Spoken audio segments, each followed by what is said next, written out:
So I'm going to talk to you today about the early stages of the project that will be using top-down approach to develop robust either representation or multiple representations of symbolic musical data. And one of the things that this type of representation would be useful for is for music analysis. And this includes kind of usual music theoretic, harmonic type analysis, but also within the world of music information retrieval, provenance assignments. So if you have a piece that if you don't know exactly who the composer was, if you have an appropriate representation, you can actually start to figure out who that might be, or similarity analysis.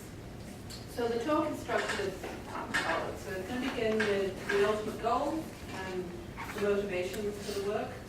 I'm going to do a brief literature review of some existing approaches, and then going to talk about the phase of the project that has actually been implemented, which is predicting functional phrase labels. And then we're going to talk about next steps, which is kind of a much larger phase of the project. And then I'm going to end with some conclusions. So the ultimate goal of this project is to develop a representation for Western art music scores that is both cognitively meaningful and computationally accessible, and is also, in the terms of the details, able to capture temporal relationships, and through that able to facilitate the analysis of multiple levels of musical structure. And so the motivation for this project comes from the fact that existing representations have shown limited success for harmonic and high-level music analysis.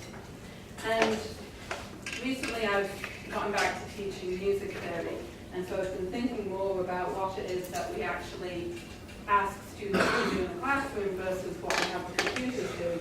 And so there are multi-level models employed in music theory pedagogy. The music theorists out there, I'm specifically talking about the one by Lates, because that's the textbook that I'm using, but this of course could be applied to music theory's other models. And so it occurred to me that it might be useful to sort of go from the pedagogy to develop representations and see how far that takes us. And so in the pedagogical approach, there's the musical surface, which is the notes, but somewhere along the way, we're actually teaching the students to go from those notes to a harmonic analysis, which is typically Roman numeral, to some sort of phrase level functional analysis, and then on to a formal structural analysis, which would be a nice thing to be able to get computers to do.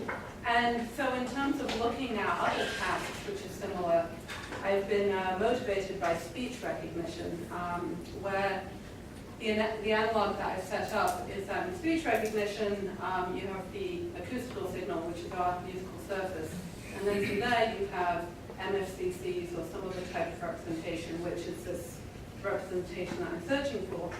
And then you move up to the phonemes, which are in relation to harmonic analysis, and then some kind of language model, which would include a dictionary, which is where I'm putting in the functional analysis, and then from there you actually can have full speech recognition, which is my analog for higher level musical analysis.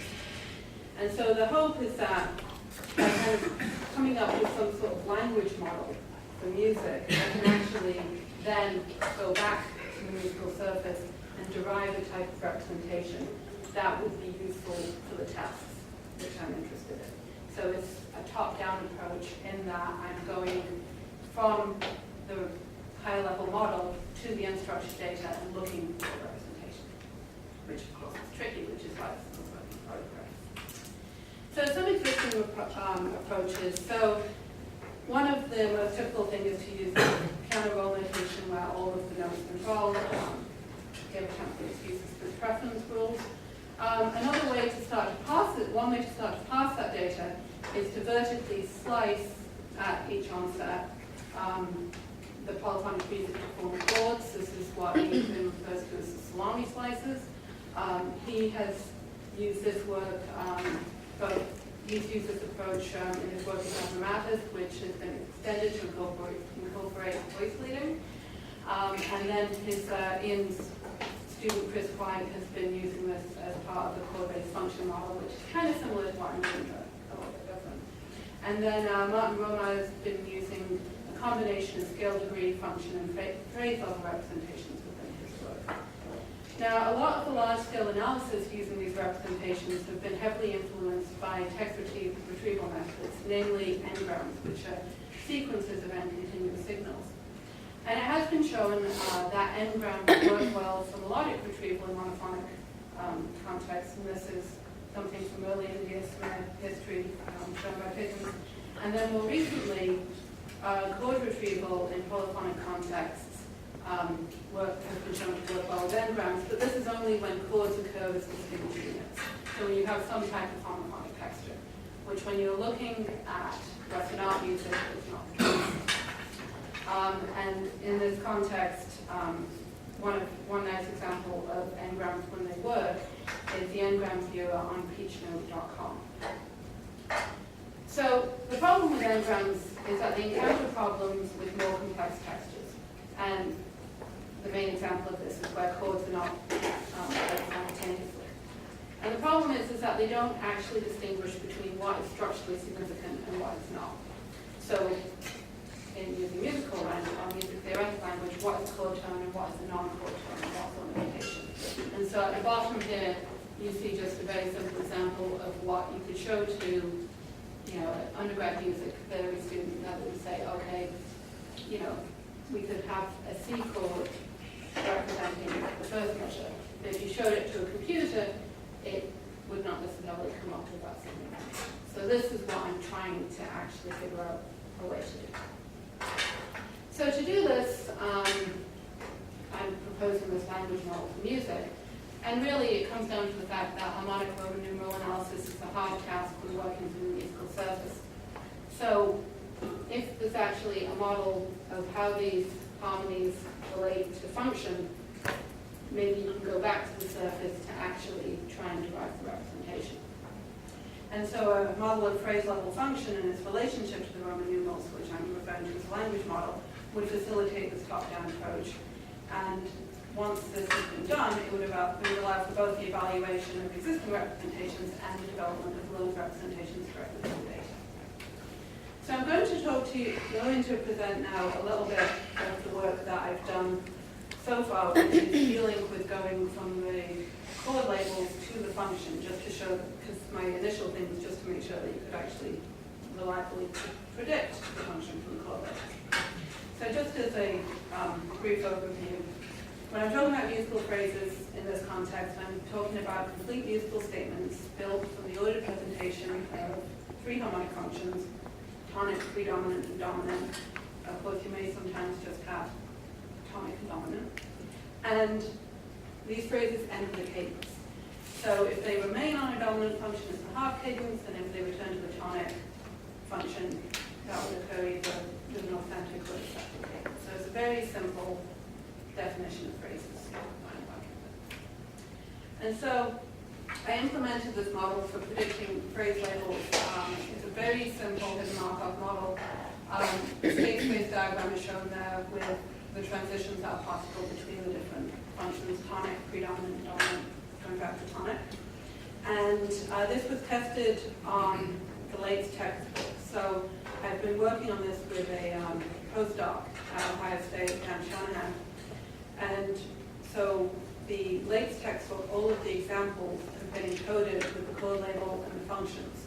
And the idea here is going back to the pedagogy, where it's like, this is what we're using to train the students, so let's see what we can actually train the computer with using the same information.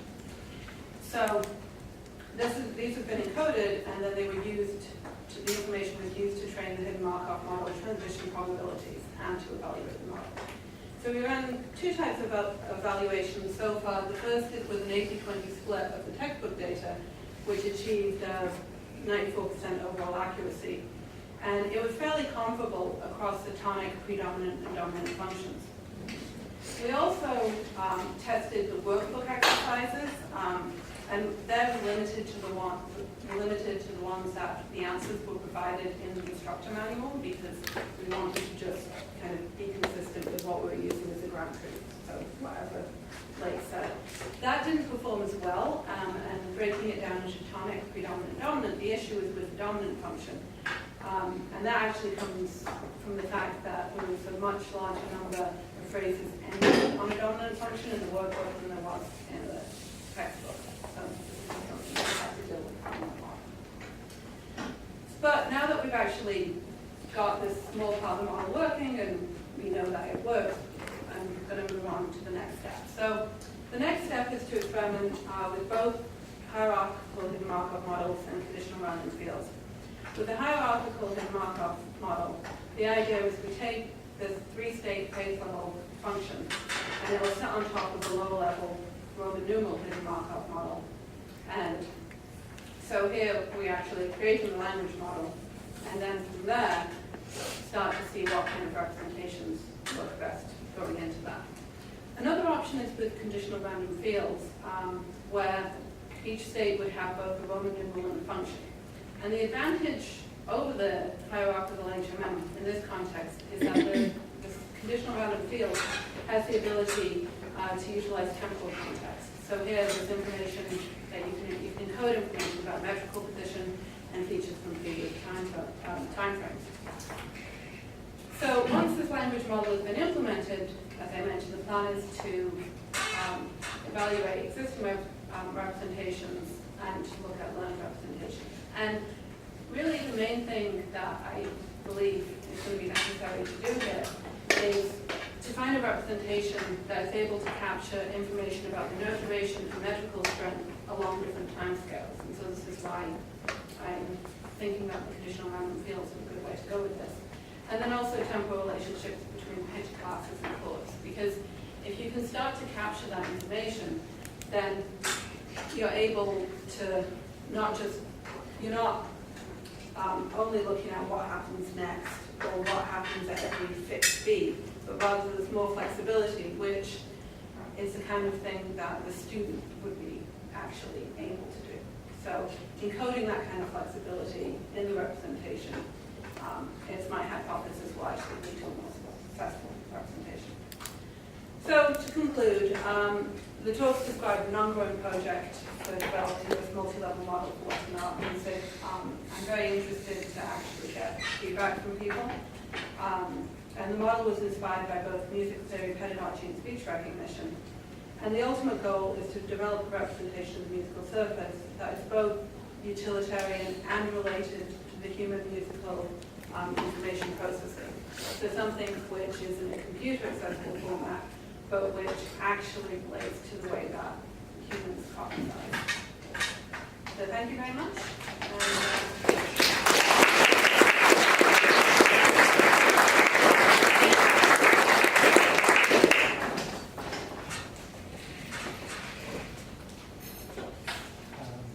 Any questions? This is a bit far afield from where you're starting from. You're trying to build a model of what is in the music. But another question is what is in the mind of the students as they are performing these tasks and making mistakes. And I wonder if you could estimate how much information from the students need in order to maybe work backwards and actually generate this kind of confusion. So you know, that sort of inclusion in a pedagogical cycle would make it useful in order to bolster an appropriate model, or rather a convergent model with what music theory is.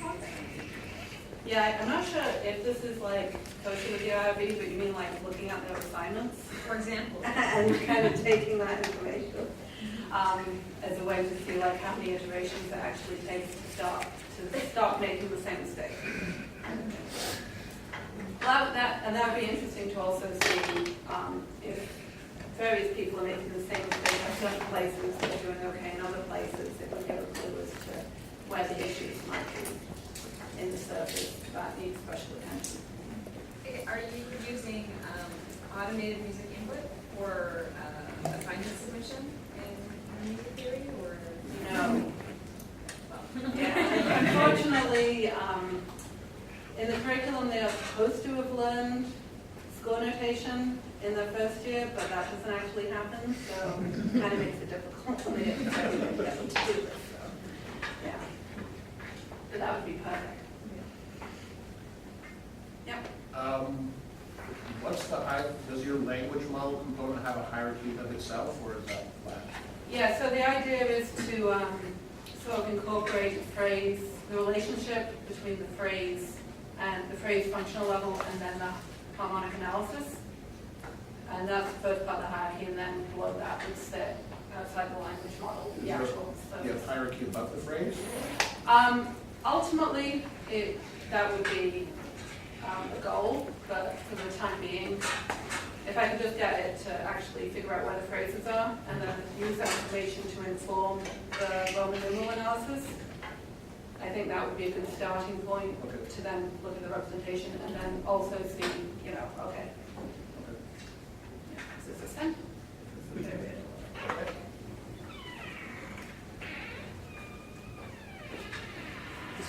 Do you have like a visual model for language, for representation, so like what kind of symbols we're using, does that have some sort of relationship in terms of how that should looks in standard notation?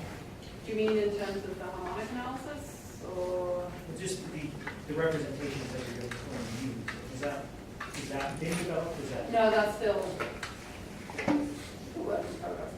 Is that something like, is there a direction for that, or is that?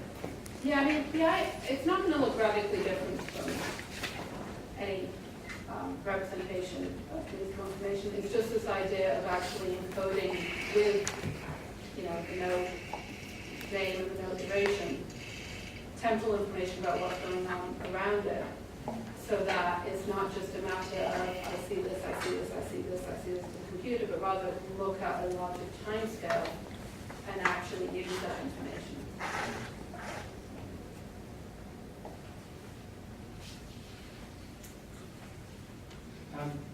This might be completely for these guys, but I have a general problem with that sort of marker chain kind of thing in this context, because I've seen some ones of those that are very, very useful and are quite accurate. But it just seems to be in general that like if you go tonic something else rather than tonic and with that little backward thing, that pretty much describes pretty much any type of thing.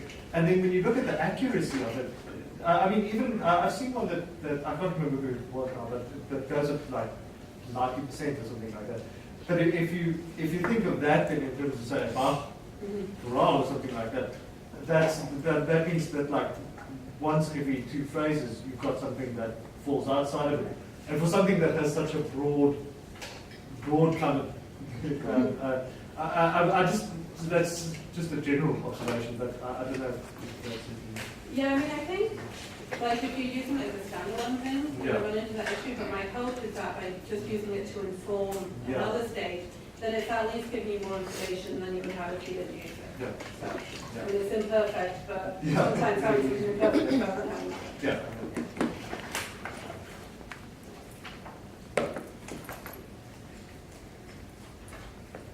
So just a reminder, we've got the poster section in the atrium, and did you? Yeah, I thought I'd make some closing comments. Thanks, Paolo, for moderating.